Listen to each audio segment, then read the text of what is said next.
tardes, bienvenidos. Las 2 de la tarde con 6 minutos y aquí estamos en edición miércoles de Entre Líneas, mitad de semana. Y los invito a que se queden sentados hoy en el lugar en donde se encuentran porque vamos a hablar de esas historias de las que todo el mundo habla, pero nadie a ciencia cierta conocen su origen. Por ejemplo, ¿por qué tenemos que beber agua del río Chico? ¿Por qué beber agua del río Chico siempre significa que a Jujuy siempre se vuelve? ¿Qué es lo que pasa con el Cerro de las Señoritas? ¿Qué es lo que pasa con la Laguna de Leandro? Que son cosas atrapantes, realmente para escuchar, para quedarse detenidos en el tiempo, pero también en el espacio y conocer la maravilla de todas esas cosas que tiene nuestro querido Jujuy. Hoy el saludo inmenso para la gente que nos sigue a través de DirecTV, de Flow Digital, de Canal 4 Go y de Claro TV, a nuestros compañeros de somosjujuy.com.ar que tienen un espacio dedicado, una ventana para Entre Líneas, donde podemos ver todos los días la emisión correspondiente al día de la fecha. Y seguramente también con cuidado pueden ingresar a todas las emisiones de Entre Líneas aquí en Canal 7 de Jujuy. Un saludo grande para la familia Serpa que nos ve desde Chile, son jujeños, pero que nos siguen a través de somosjujuy.com.ar. Y ahora sí vamos a conocer el perfil de nuestra invitada.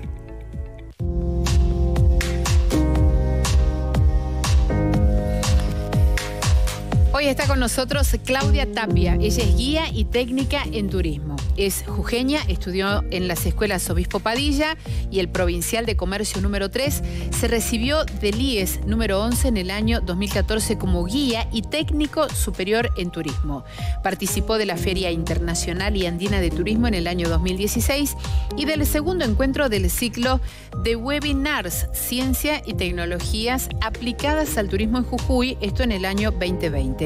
Se desempeña en la actualidad como guía de turismo local en la Dirección General de Turismo de Capital, en el área de capacitaciones y también cursa la carrera de la licenciatura en turismo en la Facultad de Humanidades y Ciencias Sociales de la localidad del Carmen. Y hoy con Claudia Tapia, aquí en el Living de Entre Líneas, vamos a hablar de este tema. Vamos a hablar del Río Chico, vamos a hablar de la Laguna de Leandro, vamos a hablar de tantas cosas. Si se quedan en sus lugares, vamos a la pausa y ya volvemos aquí en el Living de Entre Líneas. Las 2 de la tarde con 12 minutos y hoy recibimos aquí a Claudia Tapia. Claudia, gracias por venir. Muchas gracias, muy buenas tardes a toda la audiencia. Muchas gracias, Claudia, por permitirme este espacio. Me encantó cuando desde la producción me dijeron, mirá, ¿sabes qué? Estaría bueno que podamos hablar de lo que es la leyenda del Sibicibi, porque todo el mundo dice, tenés que tomar agua del Sibicibi porque a Jujuy siempre se vuelve. ¿Y de dónde viene la historia? Ese dicho que nos quedó como dicho popular, sí, tomar agua del Río Chico, ¿por qué?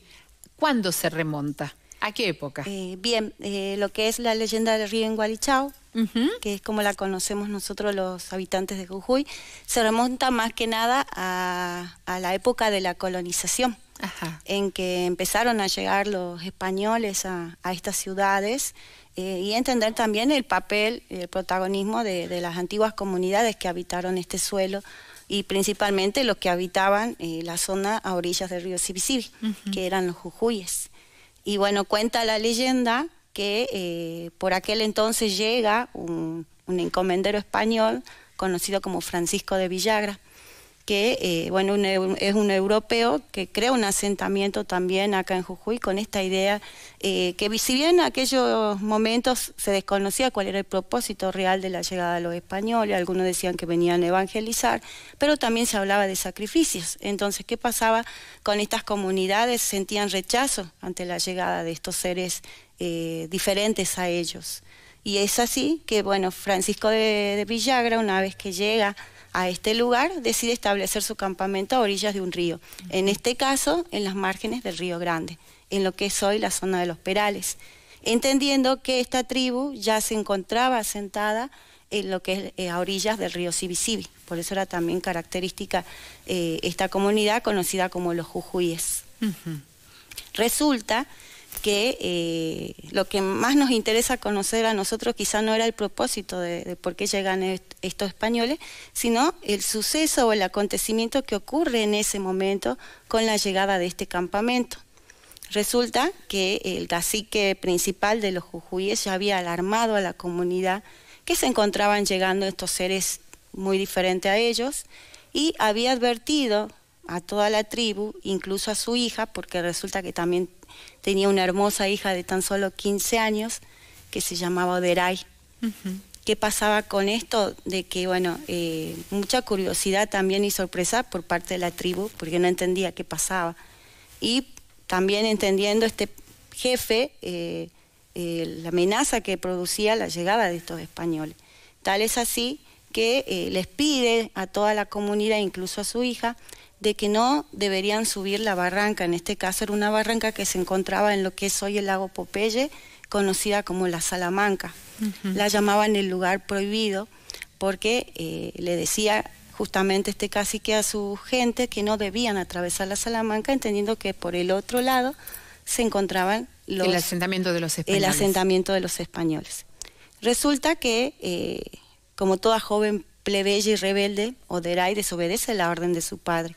Y esta es la historia que yo quiero compartir con ustedes y por qué este refrán de que a Jujuy siempre se vuelve. Resulta que esta joven, al desobedecer la orden de su padre, una tarde como tantas decide subir esa barranca que era prohibida, un poco también para curiosear y caminar. ¿Qué pasaba por el lado del campamento de Don Francisco? Resulta que un joven de 26 años de nombre Martín de Zárate también decide desobedecer la orden de su jefe y sale a hacer un reconocimiento de terreno. Resulta que ambos, se dice que en el momento que se encontraron en el camino, ella quedó absorta, ¿sí?, de ver una persona tan diferente a ella, y se dice que quedó flechada de amor. ¿Qué pasó con Martín? También quedó fascinado por la gracia y el embelezo de esta joven. Tal es así que, como dice el destino, hubo un encuentro y empieza a surgir un bello romance entre los dos, de culturas tan diferentes. Entre Oderay y Martín.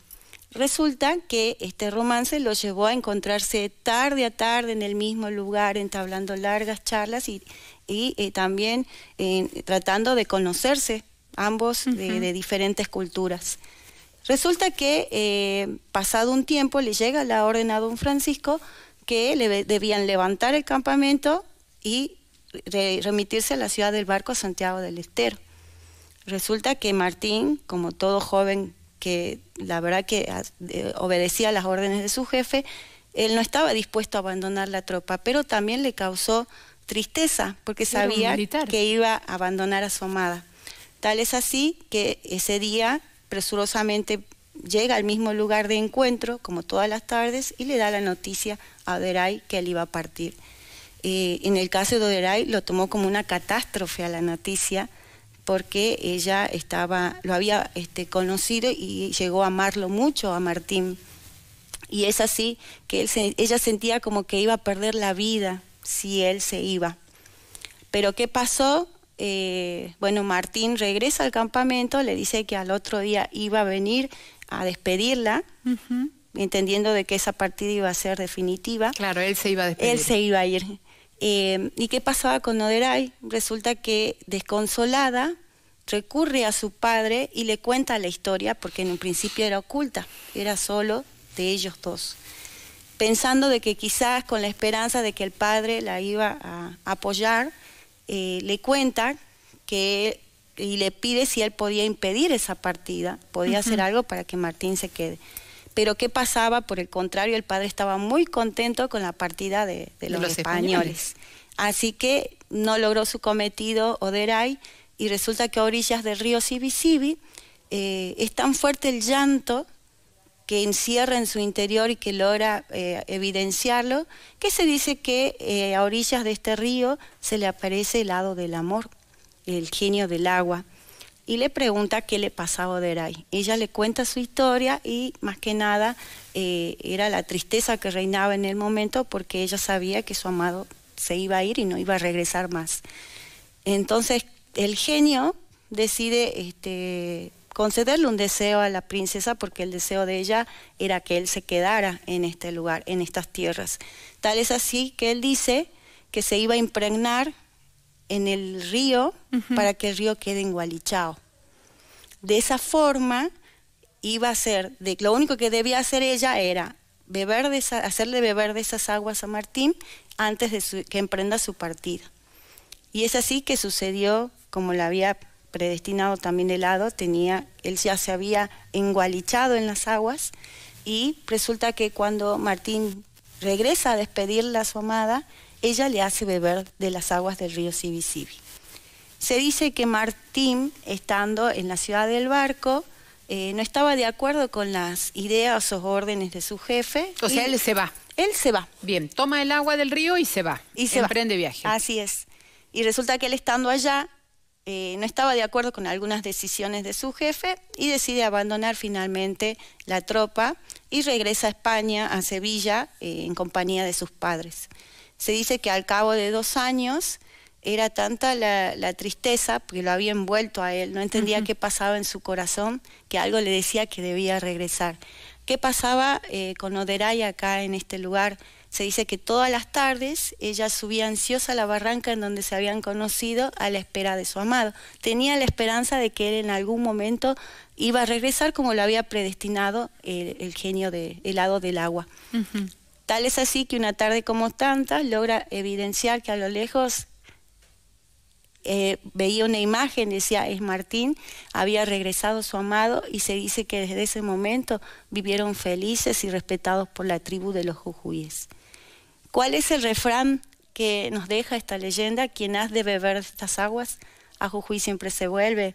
Y todo aquel que beba de las aguas del río Sibisibi, como siempre nosotros siempre lo compartimos, sobre todo con aquellos visitantes que no son de Jujuy, decir, bueno, siempre hay algo que el corazón te dice, debo regresar. Y bueno, este bello romance se da en esta época de colonización, y qué lindo poder compartirlo también, no solamente con nuestros turistas que últimamente están llegando mucho más a nuestro destino, no eligen, sino también con la gente de la comunidad, porque no que sepan y conozcan también esta hermosa leyenda que se le atribuye a los jujuyes, más que nada, y a la leyenda del río Engualichao. Y cuando vienen los turistas y le contás la historia, le contás la leyenda, ¿cómo te responden?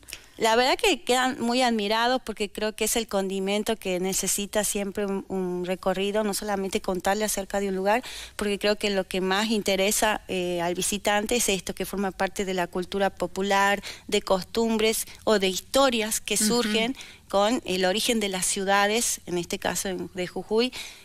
Así que la verdad que quedan súper contentos, admirados, y creo que es lo que más buscan a la hora de elegir un destino, no solamente poder conocer un atractivo, sino también todo que forma parte de la cultura y costumbre de un lugar, digamos. Claudia, y como guía de turista, ¿qué otras historias más te pide la gente? Independientemente de que tu tarea la desempeñes en la capital, en tu preparación como guía, ¿qué otras historias más atrapan a la gente? Leyendas. Leyendas jujeñas. Y bueno, y si nos remontamos a La Quebrada, que es uno de los destinos más elegidos por los turistas, ¿por qué no contarles leyendas que son propias de la zona, del lugar, que dieron origen también a relatos de los propios lugareños, pobladores? La mayoría se remonta a la época de la colonización. Tal como por ejemplo?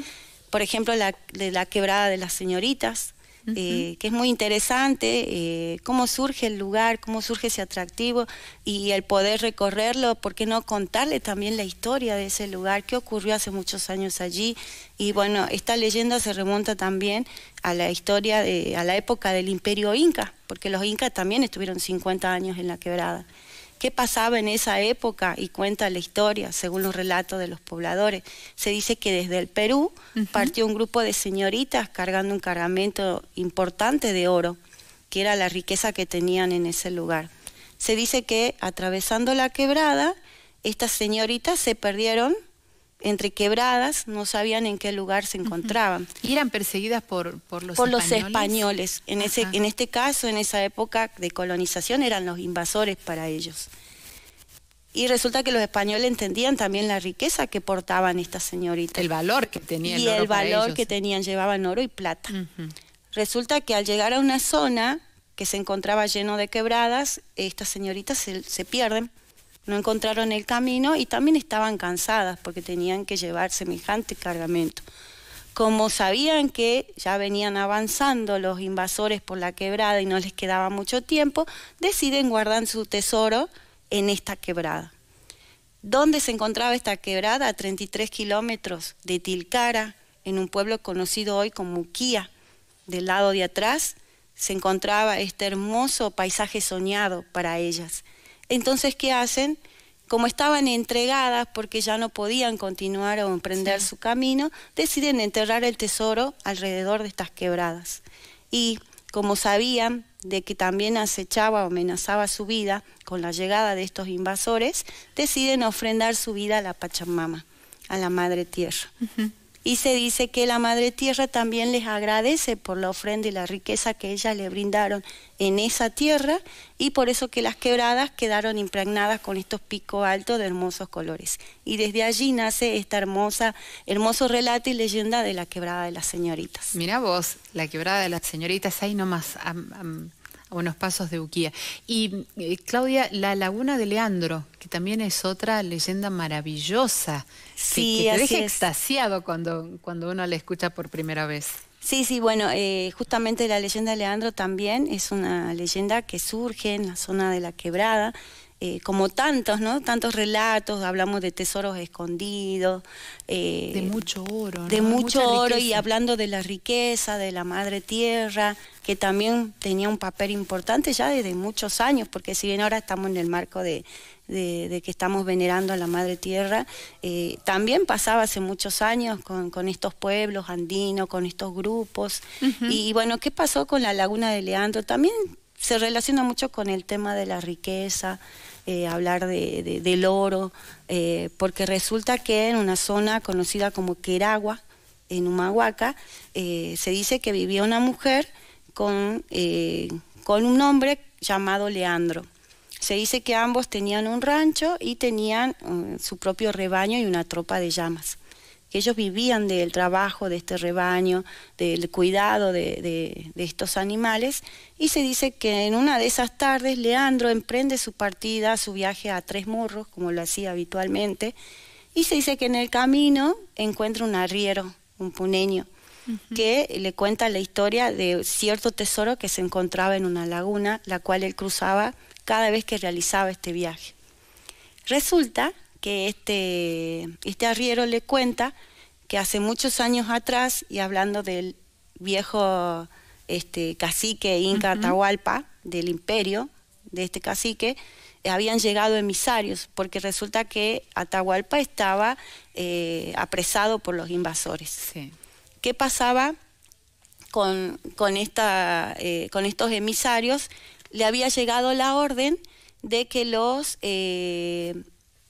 digamos que para poder recuperar, porque el Inca Atahualpa estaba apresado, debían entregarle una riqueza tanto en oro y plata. Debían pagar ese tributo para poder recuperar la libertad del Inca Atahualpa. Resulta que estos emisarios en el camino se enteran que los invasores dieron muerte al Inca Atahualpa, entonces no se logró el cometido. Entonces ellos deciden no entregarle obviamente el tributo, ¿sí?, por la vida del cacique, y deciden, para no entregarle a los invasores, entregar toda esa riqueza en oro y plata, deciden ocultarla en el centro de una laguna, que era la laguna la cual diariamente o habitualmente Leandro atravesaba en sus viajes a Tres Morros. Resulta que después del relato y de la historia, Leandro llega a su casa y se dice que no podía dormir de la necesidad, la avaricia, ¿no? La avaricia y la codicia de poder alcanzar esa riqueza. Tal es así que dice que tardó toda una noche pensando en cómo iba a hacer para poder encontrar ese tesoro. Se dice que llegó hacia la laguna, al lugar donde le había contado el relato arriero, y pensó que bueno, lo más justo era desagotar la laguna. Se dice que empezó a cavar y armar como una especie de desagüe para lograr finalmente desagotar esa pequeña laguna que se encontraba desierta en medio de la quebrada. Se dice que al cabo de muchos meses y de arduo trabajo, logra visibilizar una tarde de febrero que se le aparece en el centro de la laguna, ya con poca agua, un cuadrúpedo animal con astas de oro. Como un toro. Como un toro, exactamente. Se dice que él primeramente al observar la imagen, quedó como aterrorizado, inmerso en lo que había aparecido en medio del agua, y se dice que huye presurosamente a su casa por lo que le había acontecido en ese momento, y él sentía que era el dios del cerro que lo estaba castigando. Entonces él decide no volver más, no iba a regresar más porque estaba muy atemorizado por lo que le había surgido, por lo que había aparecido en ese momento. Pero ¿qué pasó? La avaricia y la codicia hizo que Leandro regrese al lugar finalmente, porque entendía que ya le quedaba muy poco trabajo para poder llegar a este tesoro. Resulta que vuelve a emprender la tarea de poder desagotar esta laguna y le vuelve a aparecer el mismo animal, pero ya con otros fines. Se dice que desde el momento que encuentra al animal quedó inmovilizado, y el animal hizo de que él, sin darse cuenta, ingrese al centro de la laguna, y finalmente dice que la laguna lo absorbió y desapareció. El relato cuenta, y la gente del lugar cuenta, que la avaricia y la codicia hizo que finalmente Leandro pierda su vida en esta laguna por esta necesidad de encontrar ese tesoro que quedó enterrado hace muchos años. Que cuentan también que hasta el día de hoy se suele escuchar que ellos dicen que es la imagen, que es quizá Leandro, el espíritu de Leandro, que todas las noches se encuentra haciendo sonidos con piedras que dice que tira a la laguna para poder recuperar todo lo que había acabado en la laguna. O sea que este Dios lo castigó, y el deseo de este Dios es poder recuperar esta laguna que era tan preciada y tan ansiada en esa zona de la quebrada. Y bueno, se le atribuye más que nada a la historia de la laguna de Leandro, que es muy interesante también para poder compartirla, más si uno tiene la oportunidad de transitar por la quebrada, estar con un grupo. A ellos les gusta muchísimo poder compartir estas historias con ellos, que forman parte de esta costumbre popular que tiene Jujuy, que son historias que nacen acá y quedaron acá. Me imagino un relato como ese en una noche a las orillas de la laguna de Leandro. Sí, y con una fogata. Con una fogata, y exactamente, sí, y mucha gente que ya viene con otras ideas, no solamente de lo paisajístico y tomar una foto. Ya la gente viene con ideas de conocer, de llegar al lugar, de alcanzar sitios que por ahí son inalcanzables, porque muchas veces creen que no pueden llegar a ciertos lugares o paisajes, y por qué no aprovechar y contarles estas historias que son tan interesantes, que forman parte de este paisaje cultural que tiene Jujuy después de esta patrimonialización en el año 2003. Así que tenemos una gran riqueza cultural, y hablamos de 10.000 años de historia en todo lo que es la quebrada de Humahuaca, digamos. Y si volvemos a la ciudad, Claudia. Bien. Si volvemos, te vuelvo a traer a tu territorio, volvemos a la ciudad. Nos queda poquito tiempo, pero contame un poco de las lavanderas. Porque las lavanderas también forman parte, si bien es cierto, no es de la época no es de la época de la llegada de los colonos, sino ya es un poco más cercana, ya es con San Salvador de Jujuy, con ribetes de ciudad. Sí, así es. Bueno, hablar de las lavanderas creo que es importante porque forma parte del origen de la ciudad. Incluso los puentes carreteros que atraviesan el río también forman parte de cómo se fue originando la ciudad de San Salvador de Jujuy. Sí. Y yo creo que estas mujeres tuvieron un papel muy importante en la vida colonial de Jujuy, porque bueno, ¿qué pasaba en aquella época? Estas mujeres que se acercaban a orillas del río Sibi para lavar su ropa, en realidad era una tarea que realizaban a diario, era un trabajo que ellas tenían más que nada para estas familias pudientes, la cual le solicitaban lavar su ropa, y qué es lo que hacían ellas al no tener un medio cercano, que era la vivienda en este caso, ocupaban, digamos, toda la riqueza que nos ofrecía el río Sibi. Se dice que formaban grandes rondas estas mujeres con sus canastos enormes de ropa, y era tan interesante y agradable el ambiente que se recreaba en ese momento, que no podían pasar desapercibidas aquel que transitaba por el lugar, verlas a ella a diario lavando su ropa, secándolas en las piedras que se encontraban a orillas del río, y así lo hacían habitualmente día tras día hasta que, bueno, el gobierno de la ciudad de la época decide darle también quizá una contención más y apoyo, y le brinda un espacio, porque crean un galpón específico con piletones para poder resguardarla de las inclemencias del tiempo, del estar a la intemperie todos los días, pero aún así, teniendo este nuevo galpón, que en aquella época se instauró, donde hoy funciona un centro cultural en la ciudad. ¿Cómo se llama el centro cultural? El Centro Cultural Héctor Tizón. Ahí, incluso en la esquina del edificio, se suele ver un sobrerelieve que le da homenaje a las lavanderas, porque ese era el viejo galpón recuperado de las lavanderas. Pero ¿qué pasaba con las mujeres de la época y principalmente de las lavanderas? Ellas no querían lavar su ropa en el galpón, ya estaban acostumbrados, ellas principalmente, a ir al mismo lugar que ya se habían adjudicado por costumbre. Se dice que cada una tenía su espacio, su sector, y se respetaba eso. Y así lo hicieron por muchos años. ¿Se tiene un estimado de cuándo dejaron de lavar la ropa en el Río Chico? Aproximadamente, digamos, fue un plazo muy corto. Hablo de un periodo de 5 o 6 años, pero, digamos, fue un tiempo en que también formó parte de esta vida de los habitantes, los primeros pobladores de Jujuy y de las primeras familias, la cual no contaban incluso con agua corriente de red. Claro, no había agua. No había agua, que de ser un trabajo para las familias pudientes, también lo hacían como tarea de la casa para ellas. Y primero empezaron siendo un grupo de mujeres que eran solo para cumplir su tarea o su trabajo, y luego eran todas las mujeres de la ciudad que se empezaban a congregar, y ya no era una sola rueda, sino que eran varias ruedas en diferentes sectores que lavaban su ropa.